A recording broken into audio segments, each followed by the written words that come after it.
So, it looks like Apple has completely lost the plot with the iPhone 16e. After taking some time to really process everything about this release, it's clear that Apple has completely missed the point of what the SE lineup was supposed to represent. This phone was meant to be an affordable way for people to enter the Apple ecosystem, a budget-friendly option that made switching to iOS easier. But at a starting price of $600, with all the compromises Apple has made, it feels like the exact opposite of that. Instead of providing an accessible entry point, the iPhone 16e feels like a deliberate step backward, an overpriced, underwhelming device that doesn't make sense in today's market. If you compare it to other smartphones in the same price range, the competition absolutely crushes this thing. And let's be real, Apple dominates the US smartphone market. They know that many customers who are considering this phone won't even bother looking at an Android alternative, no matter how much better the value is. But just because people will buy it doesn't mean Apple should take advantage of them by selling outdated hardware at an inflated price. The company could have easily avoided the backlash if they had just priced it correctly. Had they launched the iPhone 16e at $499, it might have actually been a compelling option. But at $599? That's not just a bad deal. It's borderline insulting. And when you break down the details, it only gets worse. First, let's talk about the missing features. One of the biggest omissions is MagSafe. This has been a standard feature on every iPhone for years, but for some reason, Apple decided to leave it out of the 16th edition. It doesn't stop there. This phone is also missing an ultra-wideband UWB chip. That means no precision finding for AirTags, no support for upcoming UWB smart locks, and a device that feels technologically behind from the moment you buy it. And then, there's the display.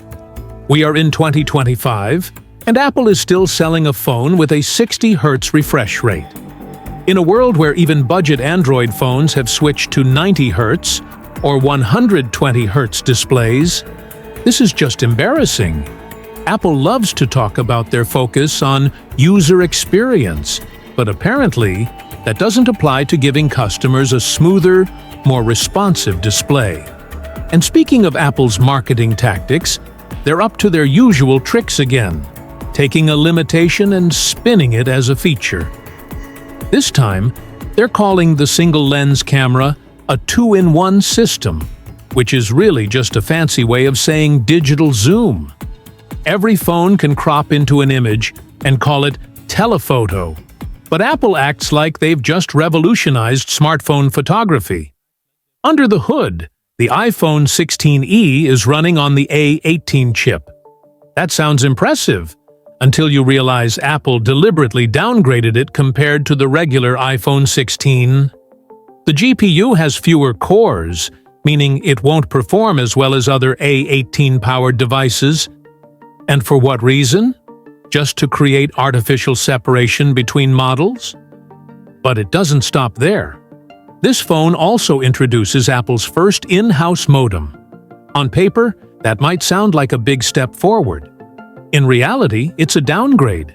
No mmWave 5G support, likely no Wi-Fi 6E, just another way Apple is cutting corners, while still charging a premium price. And of course, Apple is hyping up Apple Intelligence as a key selling point, even though it's one of the most lackluster and rushed software rollouts we've ever seen. Half of the features aren't even available at launch, and by the time they do arrive, we'll probably be hearing rumors about the iPhone 17. And let's not forget, Apple is deliberately restricting which devices get these AI features. The iPhone 15 series, for example, could easily run Apple Intelligence, but Apple decided to lock it to only the 15 Pro and newer models. Convenient, right? And what does Apple Intelligence actually do? Magic Eraser? Google had that years ago. Text summarization? Cool, but is that really a game-changing feature? At the end of the day, this phone exists for one reason: carrier deals. This is the device that gets pushed as a free phone when you switch carriers or add a new line.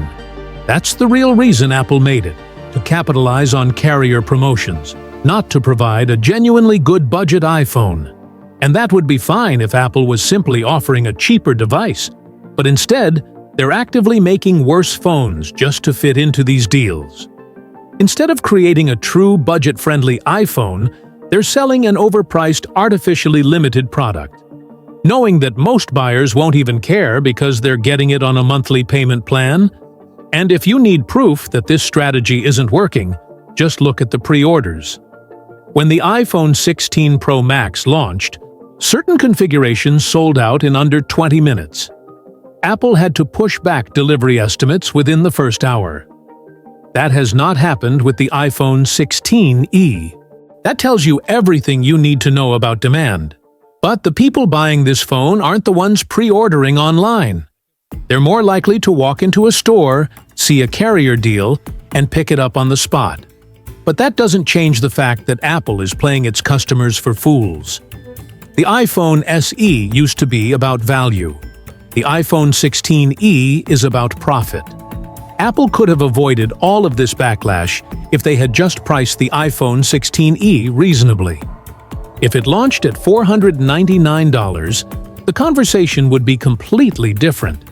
At that price point, it might have been a solid entry-level device. But instead, Apple decided to slap a $599 price tag on a phone that feels outdated the second you pick it up. And here's the real issue. Apple isn't just selling an expensive phone. They're setting a precedent. They're testing how far they can push customers before they push back. If people accept this pricing now, what stops them from increasing it again next year? What stops them from removing even more features while keeping the price the same? The truth is, Apple knows exactly what they're doing. They know that people will buy this phone because it's an iPhone, because it integrates with iMessage, because AirDrop makes sharing files easy, because switching ecosystems is a hassle. They're betting that brand loyalty will outweigh common sense. And for a lot of customers, they might be right. Some people will buy this phone, not because it's a good deal, but because it's the cheapest new iPhone available. And Apple is exploiting that to the fullest. But this is where we, as consumers, have a choice. We don't have to reward companies that take advantage of their customers. We don't have to accept products that offer less for more. Because let's be real, Apple could have done better. They could have given this phone a 90 Hz display. They could have included MagSafe. They could have priced it lower. They could have actually made it a great deal. But they didn't. Instead, they expect people to pay top dollar for bottom-tier hardware. And the worst part? They know they can get away with it. At the end of the day, the iPhone 16e isn't a phone designed for customers. It's a phone designed for profit. It's a device that exists to maximize revenue, not to give people the best experience possible. And that's the most disappointing part of all. So if you're considering picking one up, take a step back and ask yourself, is it really worth it? Or is it just another example of Apple charging more and giving less?